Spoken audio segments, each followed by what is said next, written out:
افغانوں نے رشیا کو شکست دی ہے. دیکھو افغانوں کی قربانی پہ پانی نہ ڈالا کرو. افغانوں نے بہت بڑی جنگ لڑی ہے سوویت یونین سے. رشیا نے مختلف ریاستوں کو نگلنا شروع کیا تھا. ازبکستان کھا گیا, آذربائیجان کو بھی کھا گیا. وہاں کے مسلمان نہیں ٹھہر سکے اس کے سامنے. بہت طاقتور تھا, بہت ظلم کیا اس نے. اسی نیت سے آیا وہ افغانستان. لوگ کہتے ہیں امریکہ اور روس کی جنگ تھی, تو اس وقت کیوں نہیں چھڑی گی جب آذربائیجان میں روس آ گیا تھا؟ اس وقت روس اور امریکہ نے جنگ کیوں نہیں چھڑ دی؟ نہیں یار یہ سمجھ میں کیا کریں بھائی. جب ترکمانستان پہ روس نے قبضہ کیا تو اس وقت امریکہ نے جنگ کیوں نہیں چھیڑ دی؟ رشیا کے مقابلے میں کیوں نہیں آ گیا؟ ہوا یہ ہے کہ جب افغانستان آیا رشیا اور اس نے افغانستان میں بھی مکمل تسلط قائم کیا, تو اس کو یہ خواب و خیال میں بھی نہیں تھا کہ مجھے یہاں سے واپس جانا پڑے گا, کیونکہ اس نے سوچا تھا میں اتنی بڑی بڑی ریاستوں کو ہڑپ کر گیا, اس کو بھی ہڑپ کر چکا ہوں. یا تو شروع میں ہو جاتا نا بھائی, شروع میں لڑ کے مجھے گھسنے ہی نہ دیتے, اب تو گھس کے ہر محکمے پہ قبضہ کر لیا میں نے. افغانوں نے الحمدللہ غلیلوں سے اور پتھروں سے لڑائی کا اور آغاز کیا. وہیں کے مدارس کے علماء طلبہ اور جو لوگ دین سے جڑے ہوئے تھے, افغان آرمی بھی کس سے مل گئی تھی؟ رشیا کے ساتھ. حکومت بھی اس سے مل گئی. ایسے موقع پہ اسباب کی دنیا میں لڑنا ممکن نہیں ہے, مگر افغانوں کی عظمت کو کروڑ مرتبہ سلام. 16 لاکھ سے زیادہ انسانوں کی قربانی دی اور روس کے تسلط کو برداشت نہیں کیا. اور وہ ہاتھی جو اپنے پنجے گاڑ چکا تھا, اس ہاتھی کسی کے اوپر پاؤں رکھ کے کھڑا ہو جائے نا تو منت سماجت کر کے تو اس کو ہٹایا جا سکتا ہے. ہم نے یہ منظر دیکھا ہے تھائی لینڈ کے جنگلات میں. ہاتھی جب سامنے آگے کھڑا ہوتا تھا نا تو وہاں ہوش ہوش کرنے پر پابندی تھی, ٹھیک ہے نا. جیسے بلی آ جائے نا ہش کر کے بگاؤ, کتا ہے تو آپ ہوش ہوش کرو, ڈر جاتا ہے. ہاتھی جب غصے میں ہو اور سامنے آ جائے تو وہ ہوش ہوش سے یہ نہیں کہ چل یہاں سے بھاگ, وہ ایک سونڈ لہرائے گا اٹھا کے پھر. اس کا طریقہ ہوتا امن شانتی کے ساتھ تمیز سے.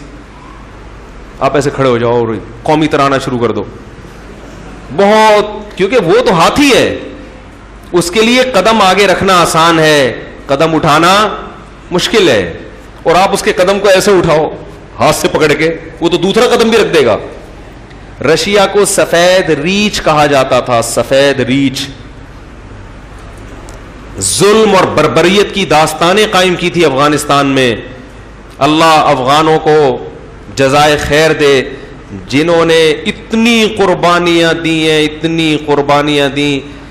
کیچڑ لے کے ٹینکوں کے شیشوں کو بند کر دیا کرتے تھے. ایک ایک ٹینک جب گولے برساتا تھا 400 شہید ہوتے تھے, ایک پہنچنے میں کامیاب ہو جاتا تھا. نہ اسلحہ چلانا جانتے تھے, نہ کچھ بھی نہیں جانتے تھے. غلیلوں سے ڈنڈوں سے وہ جانتے تھے. انہوں نے کہا کہ ہم خدا کے وجود کا انکار کرنے والا اس کو اپنے ملک میں برداشت نہیں کریں گے. یہ تو اللہ کا منکر ہے. میں یہاں پاکستان میں ایسے چرسیوں سے بھی ملا ہوں جو چرس پیتے ہیں مگر وہ روس کے دور میں لڑے ہوں. میں نے کہا یار تم تو چرس بھی پی رہے ہو, لڑ بھی رہے ہو, یہ کیا ہے بھائی؟ وہ ایک آدمی سینما گھر کی لائن میں کھڑا ہوا, کہہ رہے ٹکٹ دو. کیوں بھائی؟ کہہ رہے مجھے نماز کی دیر ہو رہی ہے, جلدی دو بھائی. بولے یار نماز کی دیر بھی ہو رہی ہے, فلم بھی دیکھ رہا ہے. تو میں نے کہا یہ چرس بھی چل رہی ہے اور تم بول رہے ہم نے ادھر اس وقت بھی پیتے تھے. کہہ رہے مورچے میں بیٹھ کے پیتا تھا اس وقت. میں نے کہا یار مورچے میں بیٹھ کے چرس بھی پی رہا ہے اور لڑ بھی رہا ہے. کہہ رہے ہیں یار لڑ اس لیے رہے کہ ٹھیک ہے ہم اللہ کے نافرمان ہیں, مگر اس خدا کے وجود کا انکار کیا جا رہا ہو. وہی مثال ہے نا باپ والی کہ بھائی باپ کی بات نہیں مانتے, مگر آپ کے باپ کا کوئی گریبان پکڑ کے کھڑا ہو جائے آپ کے سامنے, پھر تھوڑی آپ کہو گے یار میں ابا کی مانتا نہیں ہوں تو کوئی بات نہیں. بولو گے بھائی میں نہیں مانتا, میرا ابا اپنے ابا سے میرا تعلق. آپ کون ہوتے میرے باپ کا گریبان پکڑنے والے؟ تو غیرت کا مسئلہ ہے. تو اس افغانی نے مجھے کہا کہ ہم اپنے دین اور مذہب کے لیے گردن کٹا دے گا. اور اس وقت امریکہ نے ایک فلم بنائی تھی کمانڈو کے نام سے, یہ پتہ نہیں کس نام سے. میں نے وہ فلم, مجھے کسی نے ڈاکومنٹری دکھائی, اس پہ کلپ آ جائے گا, فلمیں دیکھتے ہیں. اس میں کوئی عورت نہیں تھی, وہ ایک پی کے فلم پہ میں نے تھوڑا سا تبصرہ کیا تھا, حالانکہ وہ بھی میں نے نہیں دیکھی, وہ بھی کسی نے مجھے شارٹ کلپ صرف اس کے ایمان افروز تقریر جو کی تھی نا اس کی دکھائی, تو اس پہ اتنا تماشا بن گیا تھا. تو امریکہ نے اس وقت فلم بنائی تھی, اس وقت اس فلم میں دکھا, عورت نہیں تھی اس فلم میں کوئی, میں نے اس کی کلپ دیکھے ہیں, اور اس کا اردو ترجمہ بھی ہے. تو اس وقت وہ ایک امریکی جرنیل کو ڈاکومنٹری بنائی نا, جرنیل کو رشین نے پکڑ لیا کہ تم یہاں, وہ آیا تھا اپنے کسی فوجی کو چھڑانے یا کوئی صحافی کو چھڑانے کے لیے, تو اس وقت اس نے کہا کہ تم جس, امریکی کہہ رہا ہے رشین سے کہ تم جس قوم سے لڑ رہے ہو وہ قوم سر کٹانا جانتی ہے, سر جھکانا کم. کیسے امریکہ ان کے فضائل بیان کر رہا تھا یار, دیکھو. میں نے کہا یار وہ تمام مولویوں کی تقریریں ایک طرف, یہ امریکہ کا بیان, ہائے ہائے ہائے. اور سورہ وہ فلم ان کے سینما گھروں میں دکھائی گئی کہ امریکی کمانڈر کہہ رہا ہے کہ تم جس قوم سے لڑ رہے ہو وہ قوم سر کٹانا جانتی ہے, سر جھکانا.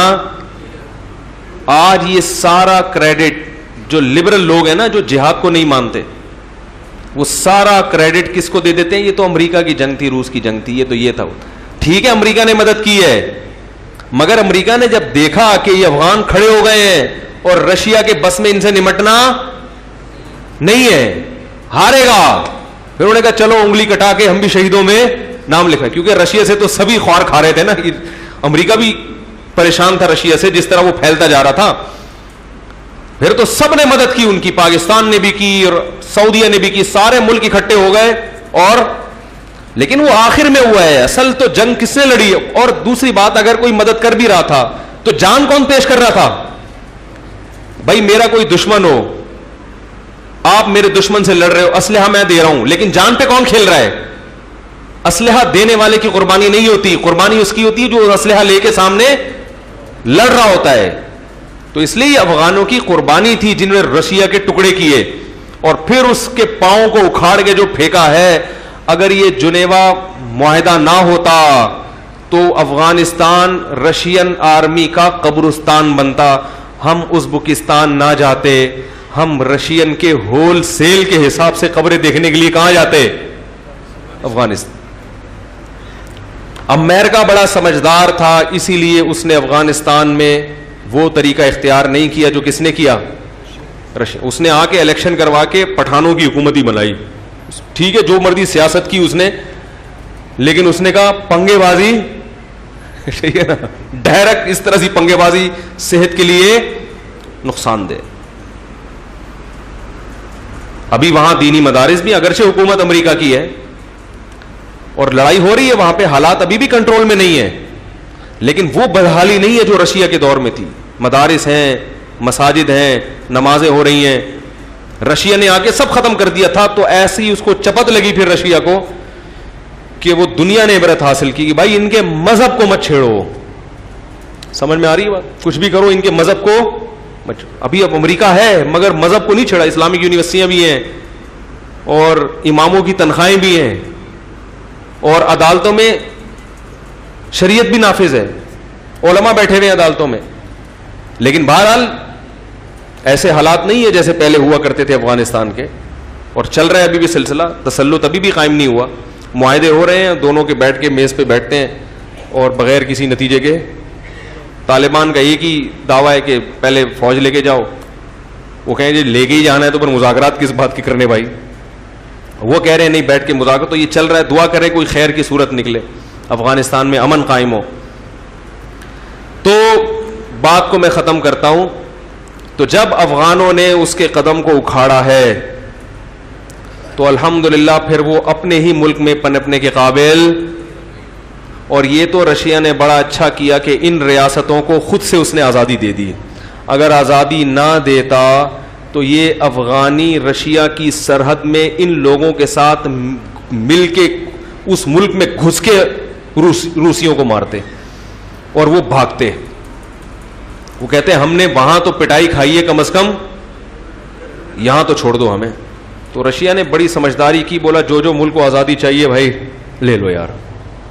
تو یہ سارے کنٹریز آزاد ہو گئے, ازبکستان, ترکمانستان.